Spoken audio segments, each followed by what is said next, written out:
Deixa eu apresentar aqui para vocês.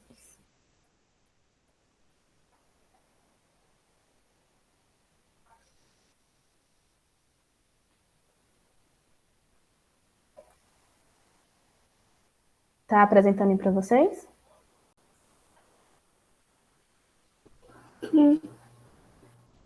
Apareceu que está começando, mas acho que está carregando.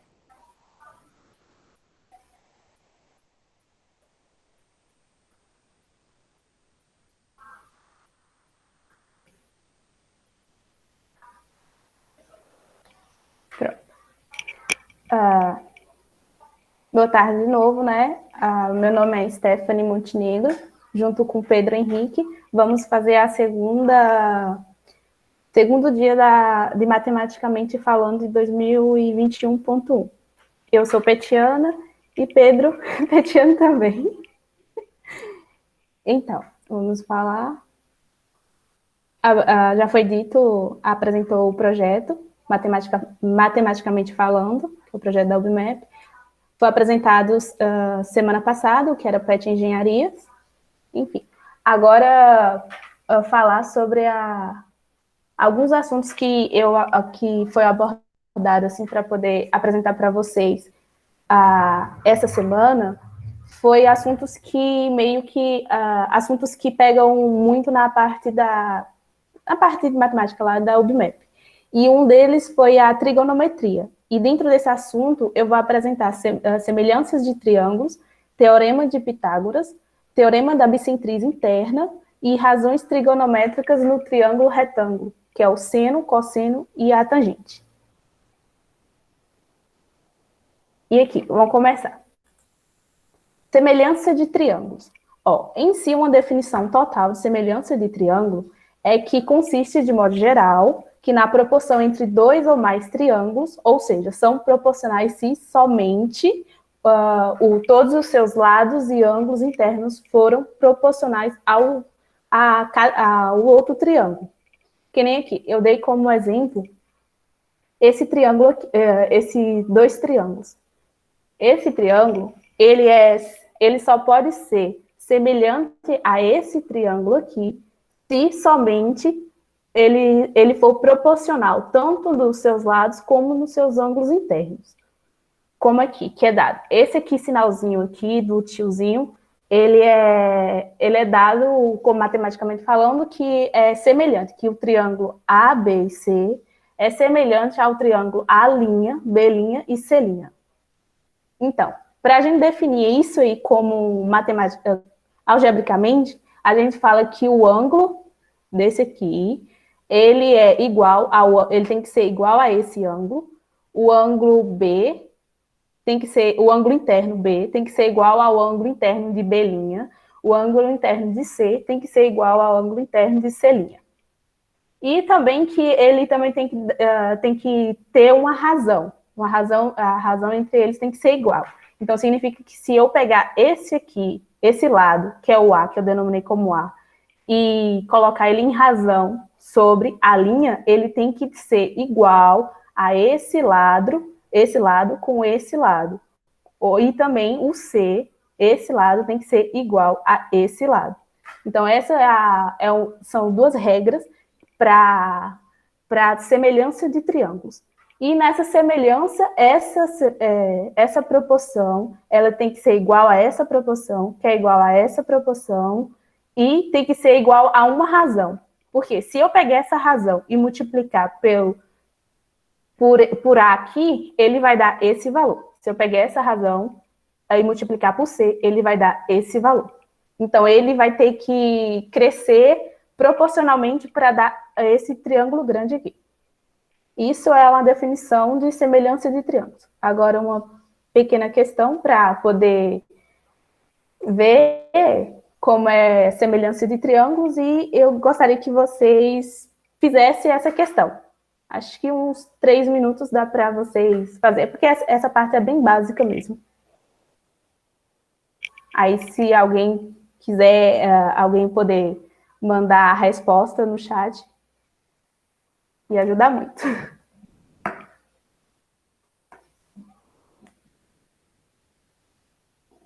que a primeira questão, ela fala, qual é a razão de semelhança dos triângulos abaixo? Qual é a razão desses dois triângulos aqui?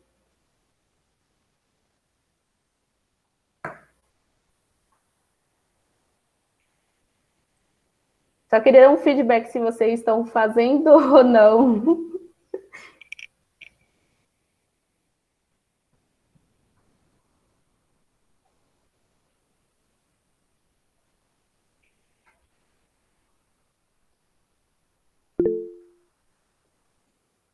Fazem. Ah. Só uma observação que surgiu aqui, enquanto vocês fazem, é uma coisa que normalmente a gente apresenta no triângulo, que a trigonometria, ela surge de um triângulo. Mas essa questão de semelhança que você está falando, se duas outras figuras, dois quadrados também, se duas outras figuras elas forem semelhantes, essa razão de semelhança que você falou também funciona. Então a gente apresenta no triângulo, porque o triângulo é a nossa origem da trigonometria, onde a gente começa a entender como os ângulos funcionam, como os lados funcionam, e como essas relações servem para a gente. Mas vale também para outras figuras.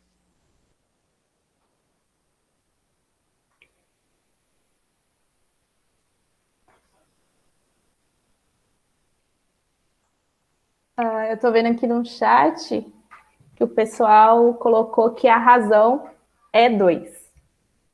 E Chayane, é assim que fala o seu nome? Chayane? É isso. É bem assim mesmo. 6 é proporcional a 12, e 7 é proporcional a 14, e 10 é proporcional a 20. Como também vice-versa. Vamos ver se é mesmo? Aqui tá. Aqui.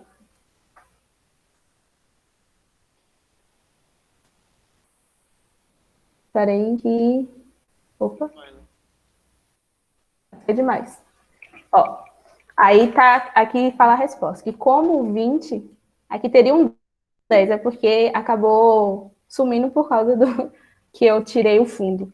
Mas 20 é proporcional a 10, 14 é proporcional a 7, e 12 é proporcional a 6. Então, a razão da semelhança é 2, como também pode ser vice-versa que eu falei, que 1 sobre 2. E vocês acertaram. Deixa eu ver. Próximo assunto é teoremas de Pitágoras. Em si, a definição do teorema de Pitágoras é assim, que em um triângulo retângulo, a soma dos quadrados dos seus catetos é igual ao quadrado da hipotenusa.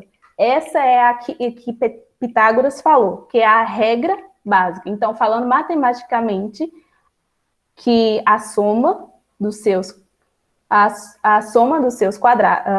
quadrado dos seus catetos, estou um pouco nervosa, mas enfim, às vezes eu pulo um pouco, mas vamos levando. E a soma dos seus catetos é igual a sua hipotenusa ao quadrado. Para a gente poder definir o que é uma hipotenusa, para a gente saber onde é que fica essa hipotenusa nesse quadrado. A hipotenusa, ela sempre vai estar à frente ao ângulo de 90 graus. Isso é de um triângulo retângulo. Então, para a gente descobrir qual é a hipotenusa de um triângulo retângulo, a gente sempre vai olhar qual é o meu ângulo reto, que é o de 90 graus. É aqui, não é? Então, a minha hipotenusa, ela sempre vai estar à frente desse ângulo. Aí, os meus catetos, tem duas definições para os catetos. Tem os catetos oposto e o cateto adjacente. Que esses dois catetos, ele se dá em relação a esse ângulo aqui, ó, que foi denominado um ângulo θ. É alfa. Não sei. Eu acabei me perdendo. É alfa, né? Pronto. Tá um pouco ruim de ver aqui, mas não sei se para vocês estão ruim. Esses catetos, para a gente poder dar um nome para esses catetos, a gente tem que olhar o ângulo que foi definido, além do ângulo reto. Que, por exemplo, se esse ângulo foi definido aqui, então, o meu cateto adjacente é aquele que pertence ao meu ângulo, que foi definido, que é o alfa. Então, Se ele foi definido aqui, então meu cateto adjacente é, consequentemente, esse aqui, o B. E o meu cateto oposto é aquele que está oposto ao ângulo definido, que é esse aqui, ó. O ângulo está aqui e o meu cateto oposto é oposto, como já fala, né? Então, ele está oposto ao ângulo, que é o meu A. Então, nesse caso aqui, vamos definir que a minha hipotenusa é C, é o lado C. Então, C ao quadrado é igual a B ao quadrado mais A ao quadrado. Esse aqui é a minha hipotenusa e esse aqui são os meus catetos. Essa é uma definição geral de teorema de Pitágoras. Por exemplo, se aqui tivesse, se esse triângulo fosse trocado, por exemplo, o nosso ângulo de 90 graus fosse aqui, ele meio que invertido. Então, ele ia ser que a minha hipotenusa ela ia ficar desse lado, o meu cateto oposto desse lado, e o meu cateto adjacente pertence nesse mesmo lado aqui. Então, essa é a definição, basicamente, assim. Aí eu coloquei outra questão, porque essas questões eu peguei lá da UBMAP. Aí, se vocês... para fazer também, porque é bem... Ah, peraí. Não, Aí, a outra questão é porque a outra questão, ela abrange o Teorema de Pitágoras e Teorema da bissetriz interna. Eu peguei esse aqui por conta que cai muito na parte da UBMAP, que é o Teorema de bissetriz interna, que é assim, como é que a gente pode achar uma bissetriz interna? Como é que a gente faz? Como é esse teorema? Então, definição geral, uma bissetriz interna de um triângulo divide o lado oposto em segmentos proporcionais ao lado adjacente. Então, se eu... Aqui, ó. Esse é o meu triângulo que eu tô dando. E a minha bissetriz é de A a D. Ela tá cortando esse ângulo ao meio. Porque a bissetriz, ela corta o ângulo sempre no meio. Metade para um lado, metade para o outro. Então, para mim poder achar... Aí ele criou um teorema da bissetriz. Que é como? Que se eu traçar uma linha reta aqui, ela não vai ser proporcional à minha bissetriz? Então, eu fecho ela e torno um triângulo isósceles aqui, ó. Espera. Ok. Aqui torna um triângulo isósceles. Então, esse ângulo pertence a esse aqui, esse outro ângulo pertence a esse aqui. Então, se eles são proporcionais... Espera que eu estou clicando na tela e ele está passando. Esse aqui é proporcional a esse aqui, então significa que X está para Y e C está para B. Essa é a relação, é o que o teorema fala, que quando a bissetriz ela corta o triângulo ao meio não, o ângulo ao meio, o que divide é que está para um de um lado está para outro e o outro do outro lado está para outro. Eu acho que vocês deram para entender. Qualquer coisa, pode abrir o microfone aí ou mandar no chat que Pedro fala se tem alguma dúvida ou não. Então, como esse aqui é proporcional a esse aqui, eles não estão na mesma, como é que fala? Eles são paralelos aqui, ó.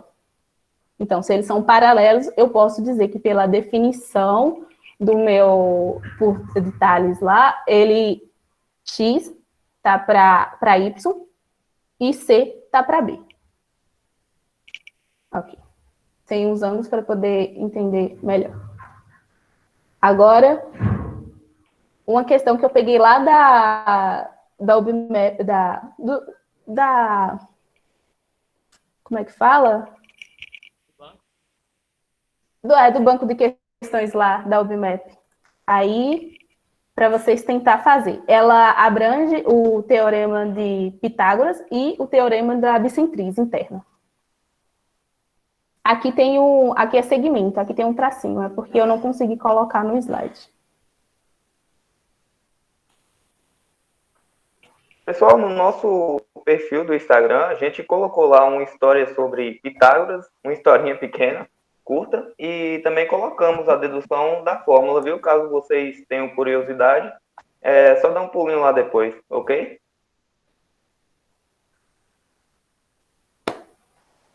Se o pessoal tiver alguma dúvida, é só falar que eu e Peu a gente responde. Aí, para maior visualização dessa questão, vocês vão ter que desenhar o triângulo.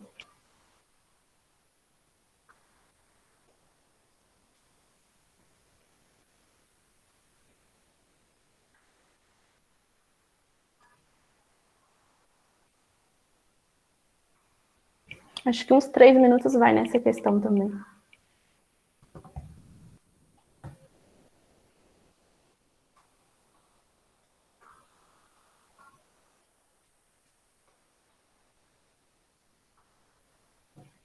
Uma observação que eu fiz, tá? Não tô... Hipotenusa mede 15 centímetros é 3 centímetros maior que o outro.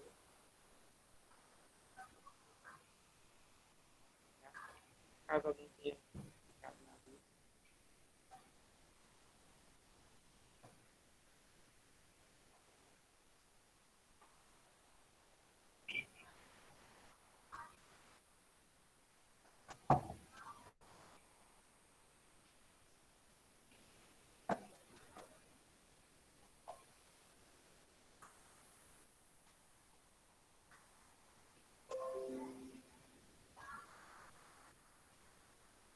Vocês estão fazendo, né? Alguém manda no chat aí, por favor. Se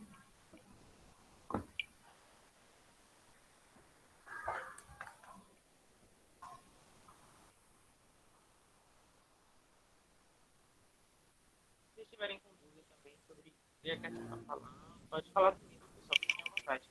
Nossa aula hoje é um pouquinho mais de conteúdo do que foi na semana passada, então não fiquem envergonhados de falar. Se tiver alguma dúvida, pode perguntar, tanto no entendimento da questão quanto na resolução.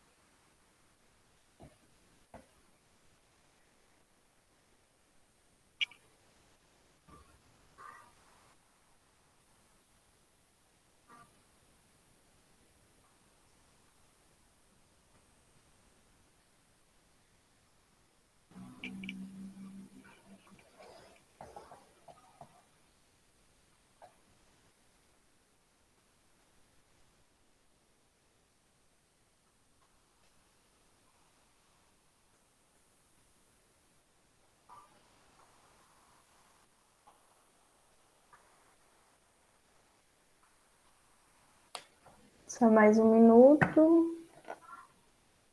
Ou vocês querem mais tempo?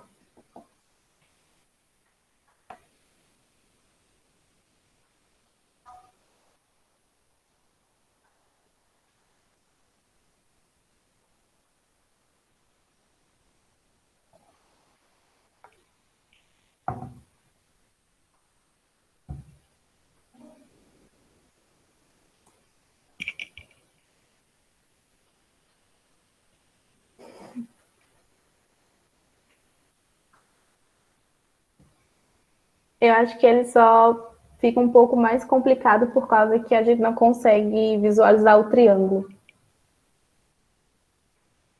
Pior que na segunda fase da UBMAP é assim. A gente que lute.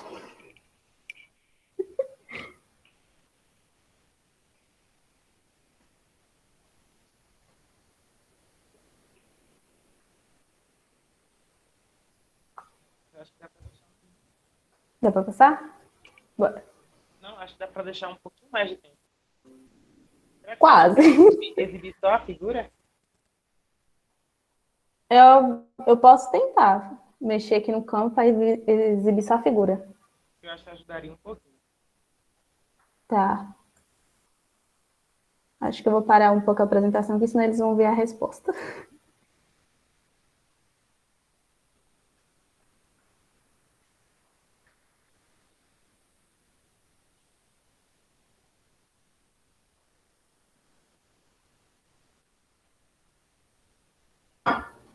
Você tirou a apresentação, mas a gente estava lendo a pergunta.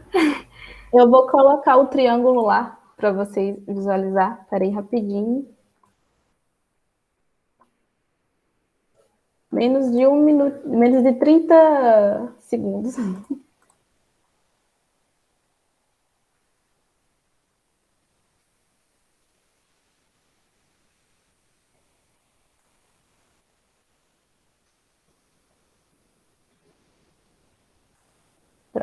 Deixa eu apresentar de novo.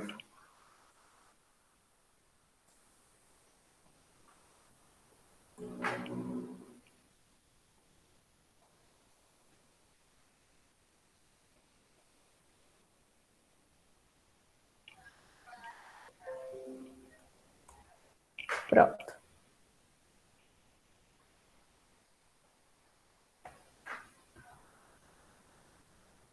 Acho que melhora a visualização quando tem um triângulo já assim.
Pode continuar? Ou quer um pouco mais de tempo, tipo 1 minuto?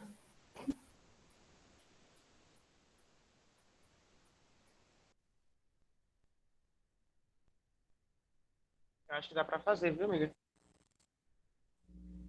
Então, bora lá.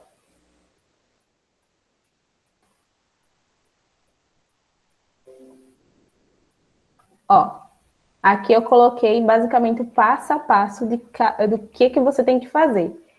Aí, primeiro você olha aquela questão. Bora ler a questão junto lá. Ó, o triângulo ABC é um retângulo em que o seu ângulo reto é no A, na sua vértice A.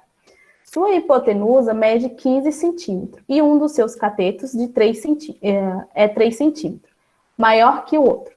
Sendo que uma das bissetriz interna intercepta o maior cateto AC no ponto D. Determina a medida do segmento BD. Ele quer a medida desse segmento aqui. Então, bora lá. Para inicialmente, a gente precisa, ele deu o valor de um dos catetos, ele disse que ele deu o valor da sua hipotenusa, sendo que, ó, primeiro a gente tem que desenhar o triângulo. Espera que está atrapalhando um pouco aqui. A gente vai ter que desenhar o triângulo. Um triângulo ABC. E ele deu que uma das suas características desse triângulo é que o ângulo reto está no A, no seu ponto A. Então, o ângulo reto tem que estar aqui. Então, consequentemente, a sua hipotenusa está à sua frente. Então, a minha hipotenusa é aqui. Então, damos o valor 15. Aí, logo, a gente sabe que, então, o que sobra esses dois aqui são os seus catetos. Então, ele deu que um cateto, ele é maior ele é 3 centímetros maior do que o valor do seu outro cateto. Então, a gente não sabe qual é o valor desse cateto e nem desse. Então, a gente sabe que esse aqui, como ser pequeno, ele vale X. E esse aqui, como é maior, ele é 3 mais X, que é 3 mais o valor do seu outro cateto, que é uma das definições que ele deu lá. Aí a gente descobriu um valor aqui, possivelmente, e o valor da hipotenusa.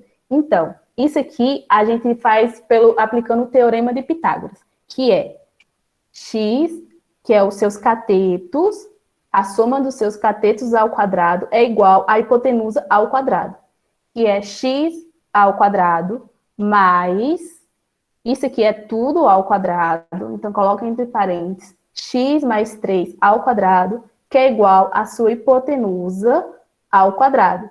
Então, fazendo esse cálculo algebricamente aí, tudo, vai dar que x é igual a 9. Então, a gente sabe que aqui é 9 e aqui é 12. Então, por causa que é x mais 3, aí dá 12. Aí, depois disso, ele quer descobrir qual é esse valor aqui, ó, de B e D, que é da sua bicentriz. Então, pelo teorema da bicentriz, a gente dá que AD está para 12 menos AD, que é 12, porque aqui forma 2 triângulos, tá vendo? Esse aqui, como esse aqui. E como o teorema da bicentriz interna, ele fala que AD está para 12 menos AD, e 9, que é aqui, está para 15. Então, multiplicando aqui, algebricamente vai dar que essa reta aqui, AD, é igual a 9 sobre 2. Esse semirreta é 9 sobre 2. Aí, depois disso, a gente aplica o teorema de Pitágoras de novo nesse triângulo aqui, para a gente poder saber o valor de DB, porque a gente tem um valor de um cateto e o valor de outro cateto. Agora a gente precisa dessa hipotenusa aqui, ó, porque agora a gente está falando só desse triângulo aqui. Então depois a gente está falando desse triângulo aqui, que a gente está procurando essa bicentriz que, se for desse triângulo aqui, ela se torna uma hipotenusa. Aí assim a gente joga que o nosso segmento de reta BD ao quadrado é igual a 9 ao quadrado, mais 9 sobre 2 ao quadrado, que é o nosso segmento aqui, AD. Aí, depois disso, você encontra que nossa bicentriz BD é igual a 9 sobre 5, 9 raiz de 5 dividido para 2. Assim, é um pouco bem...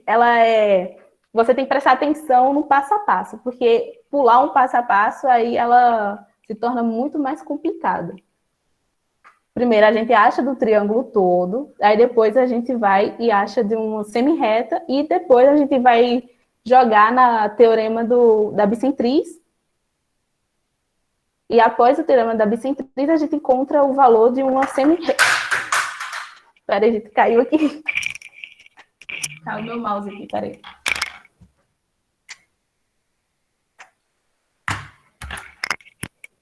Voltei. E após a encontrar, a gente joga no teorema de Pitágoras. Aí, depois do teorema de Pitágoras, a gente encontra a nossa bicentriz, que, no caso, seria a nossa hipotenusa aqui, quando a gente joga no teorema de Pitágoras, ao último passo. Vocês têm alguma dúvida dessa questão? Pode mandar no chat. Ô, amiga, eu tenho um comentário. Sim. Porque eu estava tentando fazer também, né? E aí, eu acho que o mais importante é exatamente o que você falou e o que você fez na resolução. E, tipo assim, de tentar fazer parte a parte do que a questão está pedindo. Porque quando eu desenhei o primeiro triângulo que eu fiz aqui no meu papel, eu coloquei x e x mais 3 automaticamente. E aí, quando eu resolvi, deu errado porque eu localizei o ponto D no lugar errado. E aí, né, eu fiz a conta toda para nada aqui. Aí depois, quando você mostrou o triângulo, que eu percebi que eu tinha colocado meu ponto D no lugar errado. por uma questão realmente de pressa, talvez. Então, eu acho que isso que você fez de tentar fracionar é a dica para tudo, né? Foi o que a gente falou na aula passada também. A gente tentar organizar passo a passo da questão, porque as questões, elas tendem a ter um enunciado assim. A segunda fase é toda assim, como você disse. Não vai ter um desenho para orientar a gente, então a gente tem que se orientar pelas informações, mas as informações estão na questão. Então, se a gente der uma respirada e procurar direitinho, a gente até consegue, né, se localizar ali e, a partir das informações que a própria questão deu, resolver, como você bem mostrou aí. Quando eu faço questões assim, que eu olho e falo assim, gente, não consigo fazer. Eu primeiro respiro e grifo quais são o que ele me deu, quais são os valores de cada coisa. Aí depois disso, eu coloco em coluna, falo, ele me deu o valor do cateto, ele me deu o valor de como é? Hipotenusa, aí eu vou procurando o que é que ele quer. Aí, depois disso, aí eu faço meio que passo a passo de cada um para achar. Aí eu faço assim, né? Para poder achar para poder entender mais ou menos a questão, sabe? Entender mais a questão. No Enem eu também eu fazia muito assim.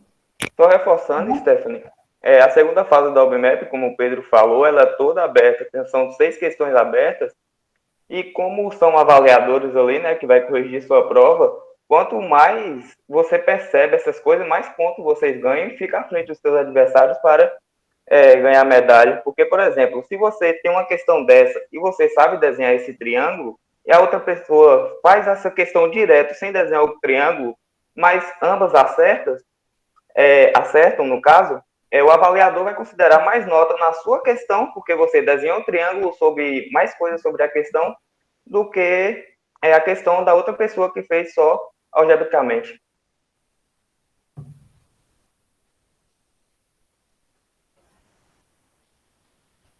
Tá falando da OBMAP, Chayane? Ela vai ser online?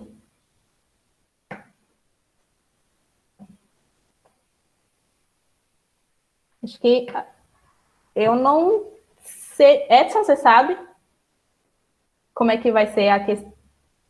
A segunda fase eu ainda não sei como vai funcionar, eu confesso. Eu não cheguei a pesquisar ainda, não li o edital. E a primeira fase que eu sei vai ocorrer começar no dia 30 de junho, terminar no dia 3 de agosto. Agora, eu não sei como a escola vai se adaptar, no caso, para resolver essa primeira fase da OBMAP. É isso. Eu só espero que até outubro todo mundo vacinado, tudo bem. Ô, amiga, não queria falar nada não, mas... Ô, amigo, deixa eu sonhar. É mais difícil que essa questão. Agora, Chayane, sobre essa questão, eu acho que para a segunda fase, talvez as escolas consigam se organizar para fazer presencial, viu? Ô, Pedro, o mas governo do estado... Oi, bem. Não fala de segunda fase, não. O duro é a primeira e a segunda. Eu acho que eu não passo, não. Relaxa, mulher, calma. Eu acho que como a primeira... porque... Pode falar, amiga. Eu acho que assim, como a primeira é só questão de marcar, que é objetiva, sabe? Eu acho que dá para fazer online. Agora a segunda, acho que a escola vai ter que fazer presencial. O Enem que teve que fazer em meio à pandemia, eu acho que, como já meio que já aliviou um pouquinho, né? Um pouquinho de nada, mas aliviou. Acho que dá para fazer presencial. A quantidade de pessoas que avança para a segunda fase em relação à primeira é muito menor. Então, se a escola mantiver um nível de organização legal, dá para acontecer presencialmente. Mas, cenas para próximos capítulos. E todo mundo tem condições de chegar lá sim, viu? Não entrem no jogo já perdidos, não. Que é possível.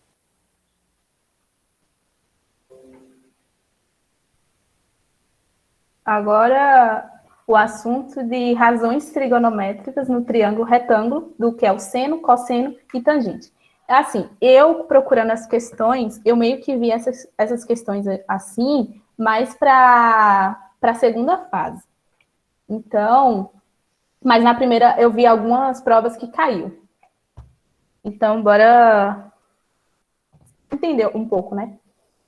Ó, a razão, em geral, a razão entre dois lados de um triângulo retângulo são chamadas de razões trigonométricas. As três razões trigonométricas mais comuns é seno, cosseno e tangente. Principalmente as pessoas que vão seguir na área aí de exatas, é o que mais vai ver, viu, gente? Então, é isso aí. Aí, a gente dá como definição, para a gente poder achar um seno de um triângulo retângulo, a gente faz que o cateto oposto é sobre a hipotenusa, para a gente poder achar o valor daquele seno. O cosseno de um ângulo que ele está dando é o cateto adjacente sobre a hipotenusa, e a tangente de um ângulo que ele está dando é o cateto oposto sobre a adjacente, sobre o cateto adjacente. Essa é a fórmula geral de tudo. Então, praticamente, essa fórmula você vai usar para tudo, principalmente quando envolve seno, cosseno e tangente. E para a gente poder descobrir o valor do seno, por exemplo, ele dá aqui o seno desse ângulo aqui. Vamos botar o ângulo de 45. Assim, eu não sei de qual o que tem que ser aqui ou aqui. Então, eu vou botar valores, como é que fala? Abstrato. Então, ó, o ângulo aqui vamos dizer que vale 2, aqui vale 3 e aqui vale 4. Vamos seguir nessa ordem, para eu não me perder também. Então, o seno do ângulo de 45, né, é o cateto oposto sobre a hipotenusa. Então, se o meu oposto aqui vale 2 e a minha hipotenusa vale 4, então vai ser 2 sobre 4. Eles são múltiplos, então tem como eu fazer a fatoração. Então, eu fazendo a fatoração de 2 sobre 4, vai dar 1 sobre 2. Então, o seno de 45 é 1 sobre 2. É basicamente isso, é você pegar a fórmula e você substituir os valores do triângulo retângulo que ele está lhe dando. É bem simples essa parte. Aí, para você tentar decorar, que eu acho que a maioria de vocês já deve ter ouvido isso, decorar essa fórmula é Xó, Cá, Toa. Eu falo assim, só cachorra. Eu não sei como vocês falam, mas eu falo assim. Então, ó, SOH. Então, é seno, o seno é o cateto oposto sobre a hipotenusa. K é cosseno, é o cateto adjacente sobre a hipotenusa. E toa é a tangente, é o cateto oposto sobre o cateto adjacente. Acho que tem até uma musiquinha sobre isso. Vergonha. E uma questão, assim, tipo, básica mesmo, é essa aqui, que eu peguei da UBMAP também, que, se eu não me engano, foi na primeira fase, se eu não me engano, foi em 2017 ou foi 2016. Não me falha a memória aqui, mas queria que vocês tentassem, porque essa é só seguir a fórmula. E para mim ler. Só uma observação, amiga, que talvez em algumas situações pode ajudar, é que para achar a tangente, a gente pode fazer seno sobre cosseno também. Então, se por algum motivo a questão te deu seno e te deu cosseno, e você precisa da tangente, você não necessariamente precisa ter os catetos. Mas aí é só uma informação extra. A fórmula lá é a fórmula base mesmo, para quando a gente tem uma figura tipo essa, que é a da questão. Mas se em alguma situação você precisar calcular a tangente e você tiver o seno e o cosseno, fiquem à vontade para fazer.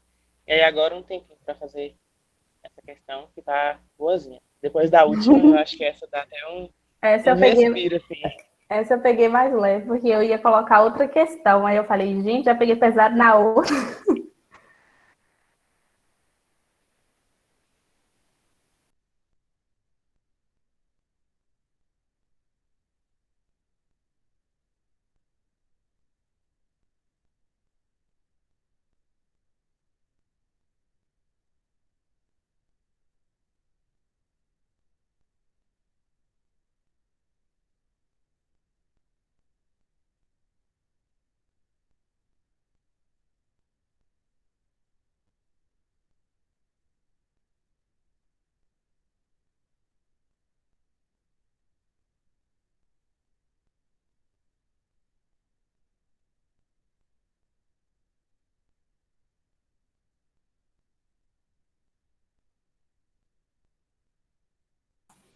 Eu queria estar que nem Giovana, de férias. O semestre está começando agora, Stephanie, que foi. Hoje a gente já ficou 2 semanas de férias.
Posso falar a resposta, pessoal? Acho que já deu.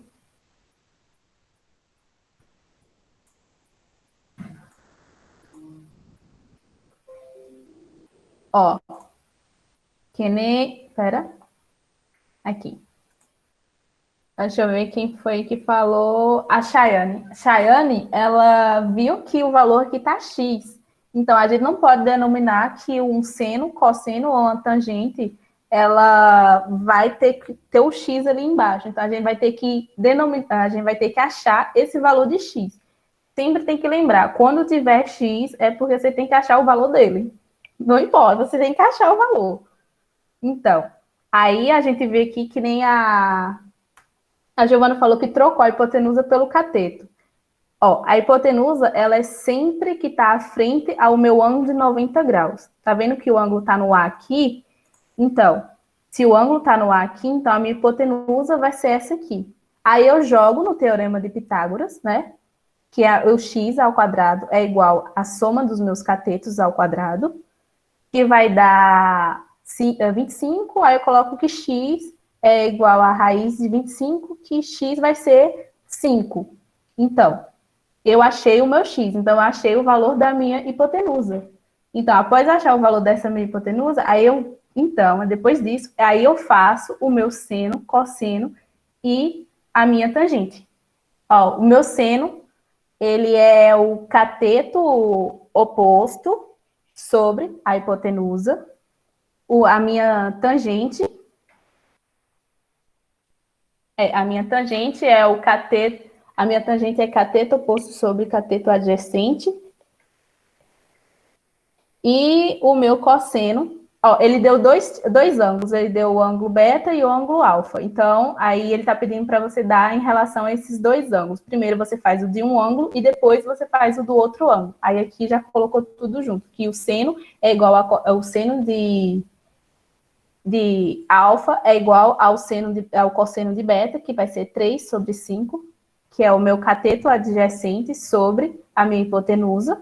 O cosseno de alfa é igual ao seno de beta, que vai ser ao meu cateto oposto sobre a hipotenusa. E a minha tangente de alfa é ao meu cateto adjacente sobre o meu cateto oposto sobre o meu cateto adjacente, e a tangente de beta é o meu cateto oposto ao meu cateto adjacente. Ó. Vocês acertaram. Só que, ó, ele tá pedindo a tangente e o seno e o cosseno desses dois ângulos aqui que ele deu, ó.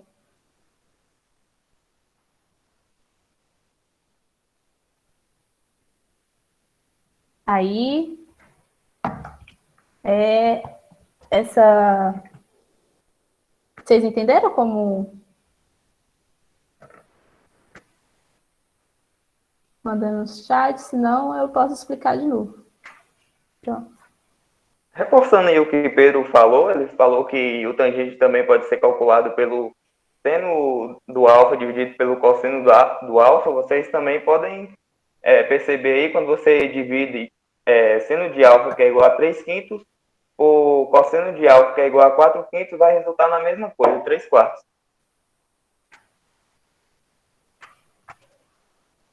E agora, Peu vai continuar.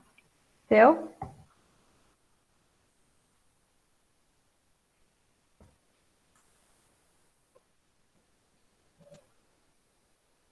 Será que a internet dele caiu?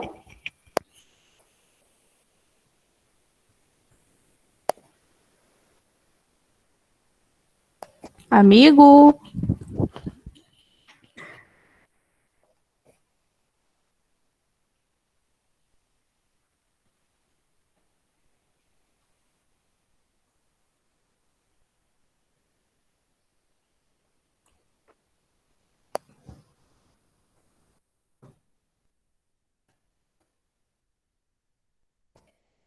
Eu tá falando aí, Edson?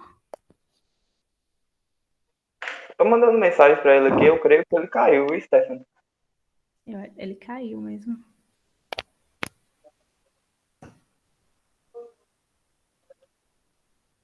Bem, então, só continuando enquanto ele não entra, deixa eu entrar aqui pelo computador.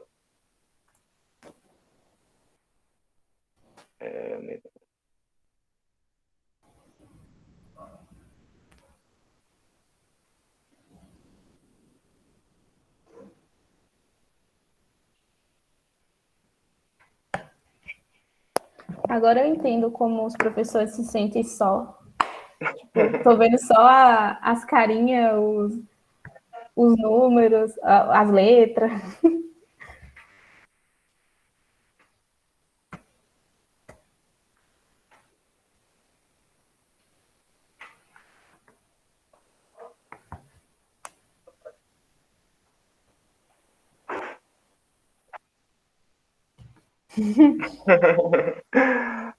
Pronto, estou continuando aqui, pessoal. Nessa parte do perímetro, o perímetro de qualquer polígono, vocês podem calcular ele pela soma dos seus lados.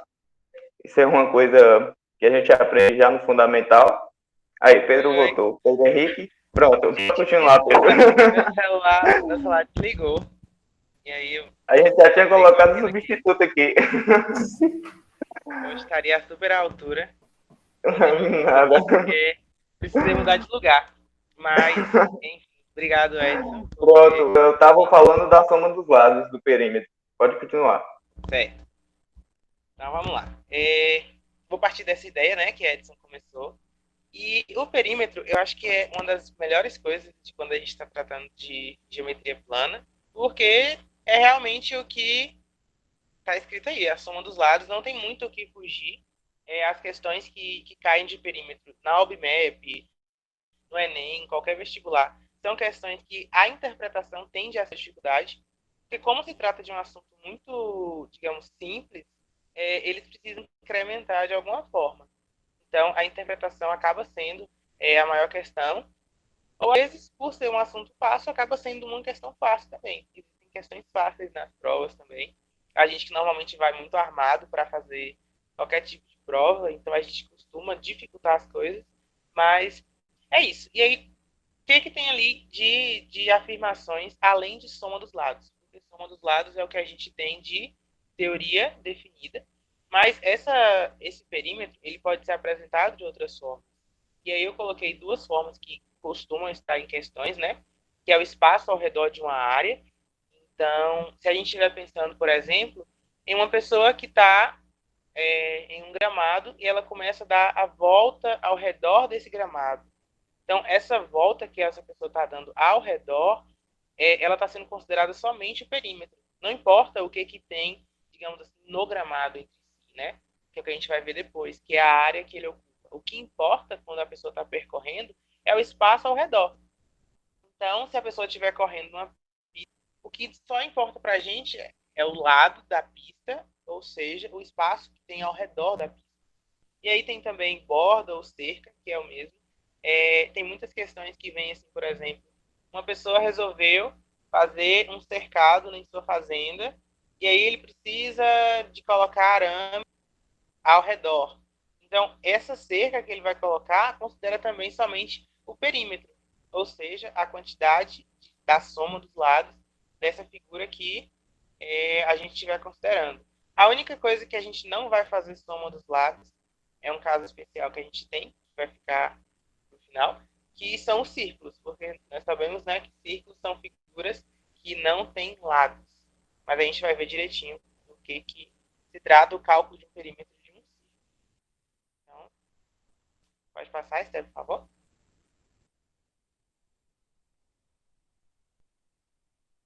Então, beleza. Nossa próxima situação são as áreas. Então, uma vez que nós temos os perímetros, que são as bordas, os lados, o ao redor de alguma coisa, de alguma figura plana, a gente também pode ter uma área que vai se tratar de quê? Vai se tratar ou da área preenchida por essa figura. Então, só para a gente se situar, toda vez que a gente estiver falando de plano, a gente está falando de coisas que são de duas dimensões. O que seriam essas duas dimensões? Ela só tem largura e altura, não tem profundidade, que é uma coisa específica para a geometria espacial, quando a gente está trabalhando com volume, que não é objetivo da gente hoje. Então vamos imaginar que tipo de situação que a gente tem área. A gente pode pensar, por exemplo, em uma pessoa que está construindo sua casa e ele vai colocar cerâmica no piso. Então a ocupação que a cerâmica vai ter no piso depende da área que for, por exemplo, a sala da casa. Então, a gente consegue calcular, por exemplo, a quantidade de cerâmicas que cabem em uma sala, baseado na sua área e também na área da cerâmica. Então, quando a gente estiver tratando de área, a gente vai estar pensando sempre no preenchimento de alguma superfície, de algum plano. Então, é sempre essa visualização de, por exemplo, quanto eu preciso de tinta para pintar uma parede, quanto eu preciso de cerâmica para ocupar um piso. Então, são questões que vão para esse preenchimento, mas que não tem profundidade. Então, é diferente, por exemplo, de encher uma piscina de água. A gente não pode estar trabalhando com área nesse sentido. Por exemplo, que tanto de azulejo eu coloco na base de uma piscina. Então, esse tipo de coisa a gente fazer quando a gente estiver trabalhando com áreas. E aí, para as áreas, nós temos que cada uma das figuras elas têm formas específicas. Nós vamos ver no próximo slide. Então, vamos lá. Eu trouxe para a gente ver aqui hoje 5 áreas. Ver depois dessa. E aí vamos falar um pouquinho de cada uma delas. A primeira que a gente tem aí é um quadrado, que caracteriza um quadrado, né? O quadrado é uma figura que possui 4 lados iguais e possui 4 ângulos retos. O que são ângulos retos? Como a gente viu lá no triângulo retângulo, são ângulos de 90 graus. Então, para calcular a área de um quadrado, eu acho que é a figura base para cálculo de área, que é fazer lado vezes lado. Então, se a gente tiver, por exemplo, um quadrado que possui o lado 1, então, quaisquer outros lados desse quadrado também terão lado 1. E aí, para calcular nossa área, a gente pode fazer 1 vezes 1, ou como é apresentado em diversos materiais, 1 ao quadrado, que dá 1 no caso, né? Então, só para a gente fazer um teste aqui rápido, vocês são rápidos no chat, se eu tiver um quadrado de lado 6, qual vai ser minha área?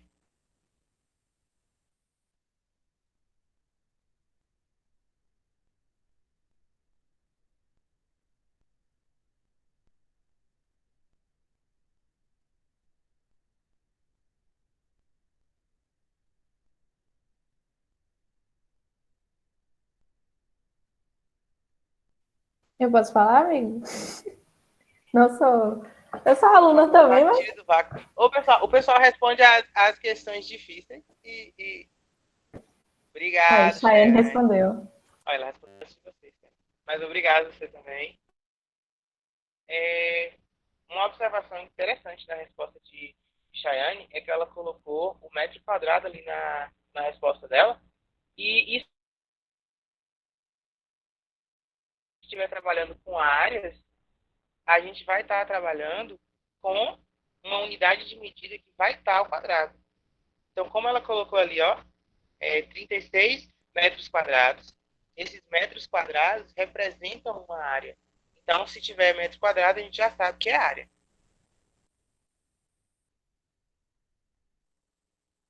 Então, vamos continuando. A gente tem a segunda figura, que é um retângulo, que, de certa forma, acaba se assemelhando bastante com o quadrado. O quadrado ele acaba sendo um caso específico do retângulo. E aí, como é que a gente calcula? A gente calcula fazendo a multiplicação da sua base vezes a sua altura. E aí, tanto faz quem é a base, tanto faz quem é a altura, porque você pode pegar essa figura e virar. Se você girar essa figura, você troca quem é a base por quem é a altura. Então, de maneira direta, nossa área de um retângulo é um lado vezes o outro, desde que a gente pegue os lados que são diferentes. Eu não posso pegar os lados que são iguais e fazer a multiplicação, porque eu vou estar considerando como se fosse um quadrado. E como é o retângulo, precisam ser os lados diferentes. O nosso triângulo, eu trouxe um triângulo retângulo, porque eu acho que é o mais comum, inclusive dele, que parte toda a trigonometria que Stephanie apresentou. E para calcular a área de um triângulo retângulo, a gente pode enxergar de duas formas. Ou ir direto para a fórmula, que é o que a gente costuma fazer por uma questão de tempo, né? E fazer base vezes altura e dividir por 2. Ou tentar enxergar, o que eu acho que é mais interessante quando a gente está trabalhando com geometria plana, que é tentar enxergar esse triângulo com uma divisão exata da diagonal de um retângulo. Por quê? Quando a gente tem um retângulo e a gente faz o cálculo de sua área fazendo base vezes altura, e a gente precisa repartir esse retângulo no meio, a gente acaba tendo que fazer base vezes altura e dividindo por 2. Então, quando a gente faz essa divisão, a gente transforma em triângulo. E por que eu acho interessante pensar nessa divisão? Porque diversas situações de problemas, a gente não vai ter as figuras de uma maneira perfeita para a gente calcular a área, calcular o que quer que seja. A gente pode ter que estar repartindo, e aí volta a importância de repartir os problemas para que a gente possa resolvê-los. Então, se você tiver lá uma figura, você pode tentar dividir ela em triângulos, dividir em retângulos, e a partir disso calcular sua área individual, depois calcular a área total. E aí, por último, não é a última fórmula, né? Área, volume, perímetro, são fórmulas diversas, porque as figuras elas podem ter quaisquer formatos, mas a gente tem aqui o trapézio, que é uma figura bem comum até, porque envolvem triângulos. Se vocês observarem, é como se a gente tivesse um quadrado no meio, e desse quadrado saíssem dois triângulos retângulos. Então, já é uma outra forma também de tentar visualizar como a gente poderia fazer essa divisão na figura. Mas, não precisando fazer a divisão, a gente pode calcular como sendo base mais base. E aí, só uma observaçãozinha que eu coloquei, um base com letra maiúscula e um base com letra minúscula, porque é dessa forma que normalmente aparecem nas fórmulas. B grande mais B pequeno, maiúsculo e minúsculo, vezes a nossa altura, dividido por 2. Nesse caso, a base maior, que é a base com B maiúsculo, é a parte de baixo do trapézio. A base com B minúsculo é a base menor, que é o topo da figura, que é a parte de cima. A nossa altura vai ser a distância entre as duas bases. É muito importante que a gente não confunda a altura com o valor do lado do triângulo que a gente tem ali, digamos assim. Não é o valor do lado, é o valor da altura. Então, essa altura vai ser a distância entre a base menor e a base maior.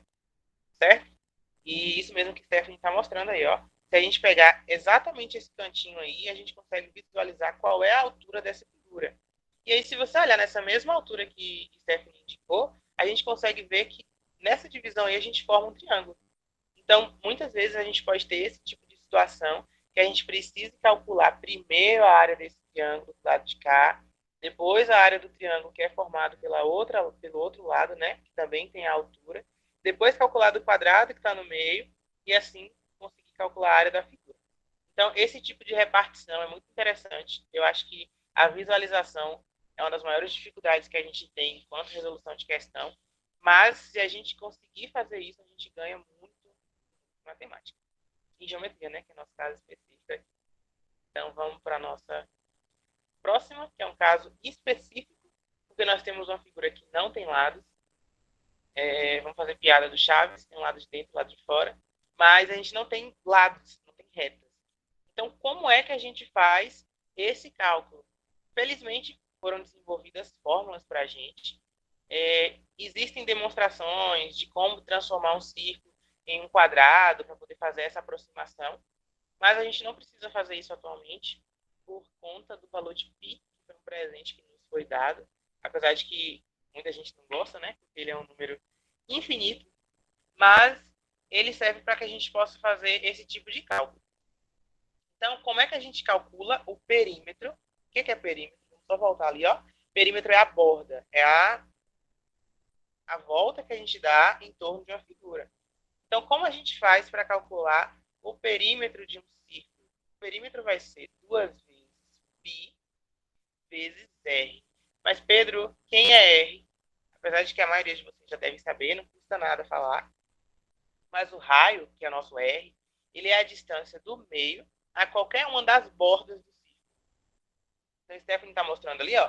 Se você sair do meio e ir para uma ponta, você tem um raio. Se você sair do meio e for para qualquer outra ponta, você também tem o raio. Então, do meio para qualquer extremidade, a gente tem o raio. Então, 2 vezes π vezes r, a gente está considerando que essa distância do meio a qualquer uma das pontas é o raio. Pedro já vê essa fórmula de outra forma, que seria como π vezes d. De onde é que surge esse π vezes d? Surge da seguinte questão.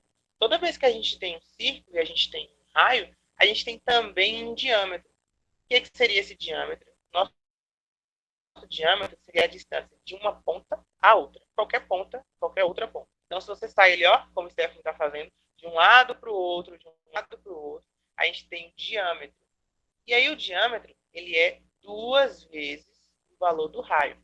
Então, como o diâmetro é 2 vezes o valor do raio, a gente pode escrever que o raio é d sobre 2. E aí, com isso, a gente acaba mudando a nossa fórmula ali, mas não é necessário decorar 2 fórmulas. Eu preciso decorar 2 fórmulas, Pedro? Não, não precisa. Eu tenho 2πr na minha cabeça, como sendo a fórmula do perímetro. E aí, se a questão me deu o diâmetro, o que é que eu faço? Diâmetro é igual... Raio é igual diâmetro dividido por 2. E aí eu faço minha conta como se nada tivesse acontecido, jogo o diâmetro fora, não me serve, e faço a questão tranquilamente.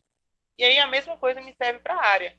O que seria a área? A área seria o meu preenchimento da figura. Então, para calcular esse preenchimento, a gente tem ali, ó, π vezes r ao quadrado. R continua sendo o nosso raio. Se a questão me der o diâmetro, o que a gente faz? Transforma o diâmetro em raio, que é só dividir por 2, e faz a conta da mesma forma. Então, o único caso especial que a gente não tem envolvimento dos lados são os círculos. E aí, para o resto, é só lado, lado, lado. E aí, essas manipulações que a gente for fazer, a gente pode acabar transformando. Tem um caso muito específico mesmo, que são triângulos equiláteros. Eu acabei não colocando aí, mas eu acho que vale a pena mencionar, porque é uma situação particular minha, mas eu não consigo decorar a fórmula. Não tem quem me faça decorar a fórmula. Hoje eu até consigo lembrar, mas eu não consigo. Só que, se a gente imaginar o que é um triângulo retângulo, um triângulo equilátero, a gente consegue dividir esse triângulo em 2 triângulos retângulos. E a fórmula do triângulo retângulo a gente sabe fazer. A gente já conhece o teorema de Pitágoras, que pode ajudar a gente. Então, não precisa que a gente esteja decorando 1 milhão de fórmulas, desde que a gente entenda do que se trata de geometria plana. E aí, com uma fórmula apenas, que eu acho que é a fórmula mais assim, rica para que a gente, se fosse assim, ó, decore uma fórmula. Pedro decoraria a fórmula do triângulo.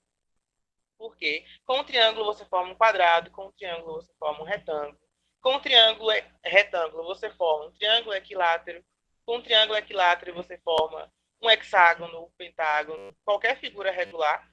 Então, eu acredito que seja realmente a figura mais importante, até porque dela que se forma toda a trigonometria. Então, ficaria como uma dica, né? Se eu tivesse que decorar apenas uma fórmula, seria essa. E aí, para que a gente consiga só visualizar como que todas essas informações podem se juntar, eu trouxe uma questão apenas. Depois de tanta trigonometria, eu acho que uma questão de perímetro é uma coisa que a gente pode fazer de uma maneira um pouco mais rápida. Aí eu vou pedir para tentar só dar um zoom, amiga, porque eu acho que ficou um pouco pequeno. Se você conseguir fazer isso. Se bem que para mim eu consigo ler, mas não sei se está visível.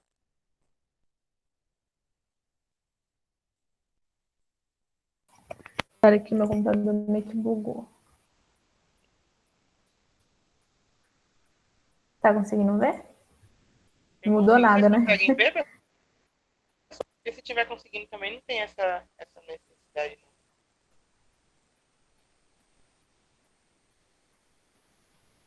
Não. Ah, então beleza. Eu acho que deve estar ok, porque eu estou pelo celular. Então, se vocês não estiverem enxergando, avisem pra gente. Mas vou intuir que tá ok, já que temos uma pessoa vendo de cada aparelho. Então eu vou ler a questão. É uma questão bem tranquila. Vou pedir vocês para tentarem fazer. Depois a gente vai conversar um pouquinho sobre ela. É uma questão da primeira fase, do ano de 2005.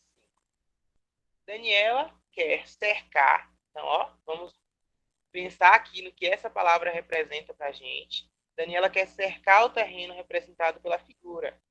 Nessa figura, dois lados consecutivos são sempre perpendiculares e as medidas de alguns dos lados são indicadas em metros.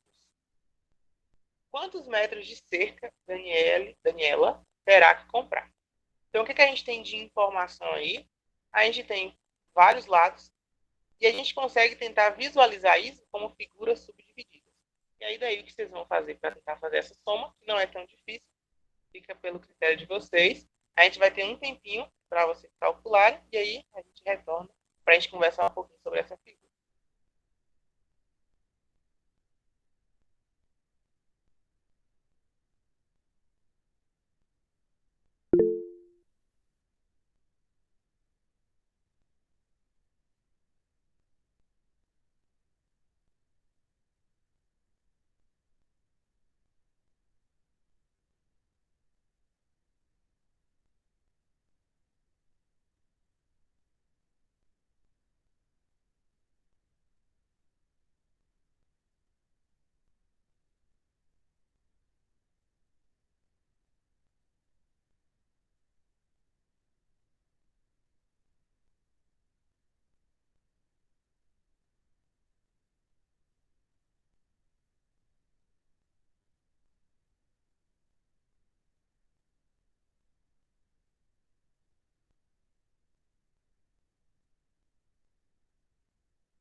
Acho que já tá ok. A gente tem duas respostas das meninas.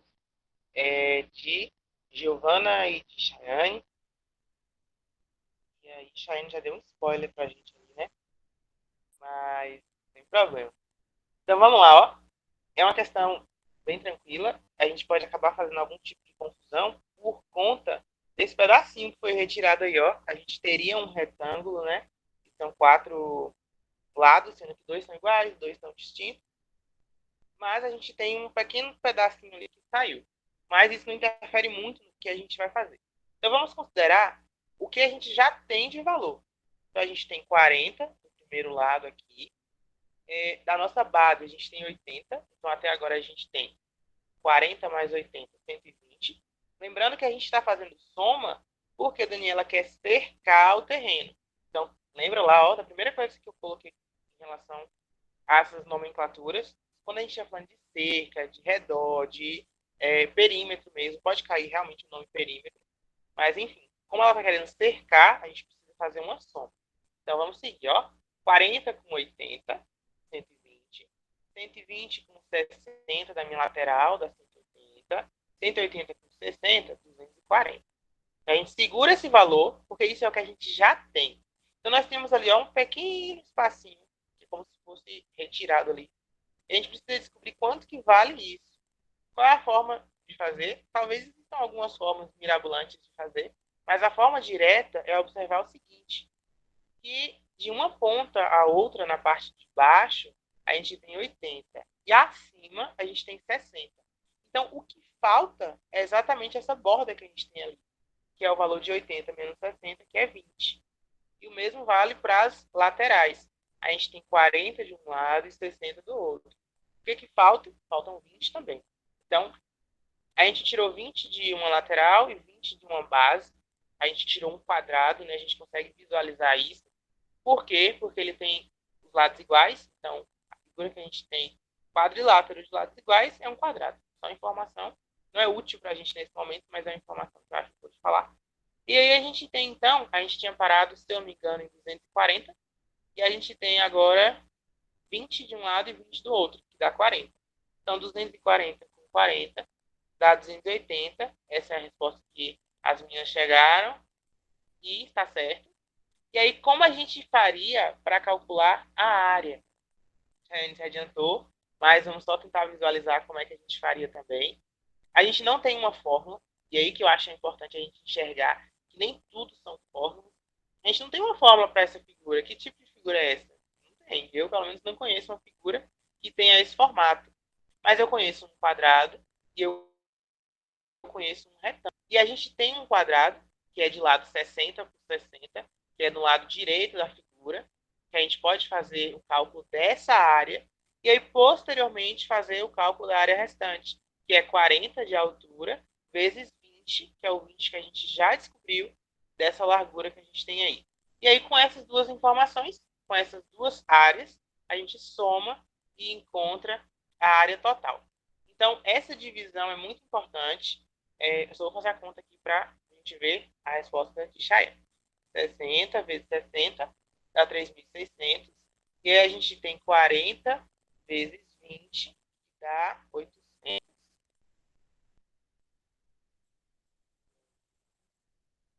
Ah, certo.